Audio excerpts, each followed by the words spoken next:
Good morning everyone. વિદ્યાર્થી મિત્રો, આજે આપણે વાત કરીશું જાતિ સંબંધિત વિકાસાંક, જેને અંગ્રેજીમાં જેન્ડર ડેવલપમેન્ટ ઇન્ડેક્સ તરીકે ઓળખવામાં આવે છે.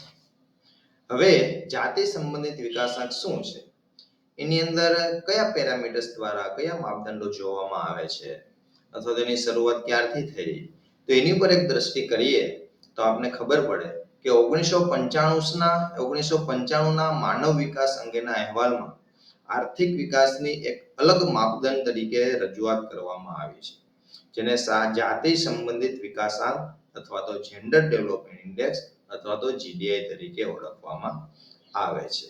હવે જાતિ સંબંધિત વિકાસાંક છે, એની અંદર કયા કયા પેરામીટર્સ લેવામાં આવે છે, કયા કયા માપદંડો લેવામાં આવે છે, તો કે જાતિ સંબંધિત વિકાસાંક જીડીઆઈ તૈયાર કરવા માટે 3 પરિબળોને ધ્યાનમાં લેવામાં આવે છે.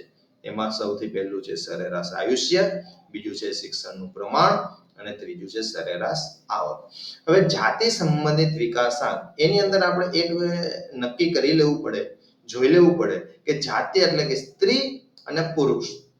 સ્ત્રી જાતિ અને પુરુષ જાતિની અંદર બંનેની કમ્પેરિઝન કરીએ તો એમાં બંને વચ્ચેનું સરેરાશ આયુષ્યનો તફાવત કેટલો છે, સ્ત્રી અને પુરુષોની અંદર શિક્ષણનું પ્રમાણનું તફાવત કેટલું છે, અને સ્ત્રી અને પુરુષોની અંદર સરેરાશ આવક કેટલી જોવા મળે છે, એને આધારે આ જાતિ સંબંધિત વિકાસાંક છે તે તૈયાર કરવામાં આવે છે.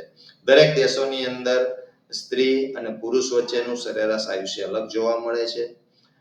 વિકસિત દેશો હોય તો એની અંદર તફાવત થોડો ઓછો હોય છે. અવિકસિત દેશો છે અથવા તો જે ગરીબ દેશો છે એવા દેશોની અંદર આ તફાવતનું પ્રમાણ થોડું વધારે જોવા મળે છે. એટલે એના આધારે જાતિ સંબંધિત વિકાસાંક છે તે તૈયાર કરવામાં આવે છે.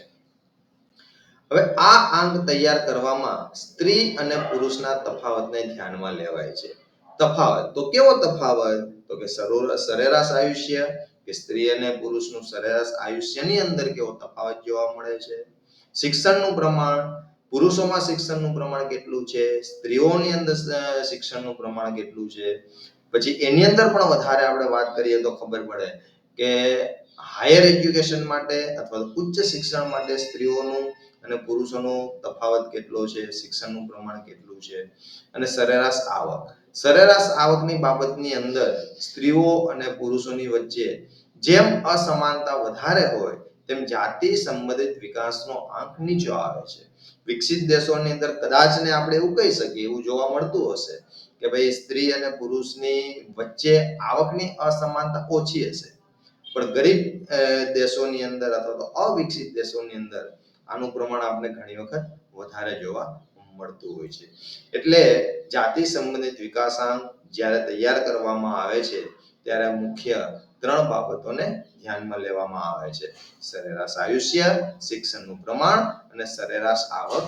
આ 3 બાબતને ધ્યાને રાખીને જાતિ સંબંધિત વિકાસાંક અથવા તો જીડીઆઈ છે તેની ગણતરી કરવામાં આવે છે. જાતિ સંબંધિત વિકાસાંક જીડીઆઈ 2007માં 15 દેશોનો તૈયાર કરવામાં આવ્યો હતો.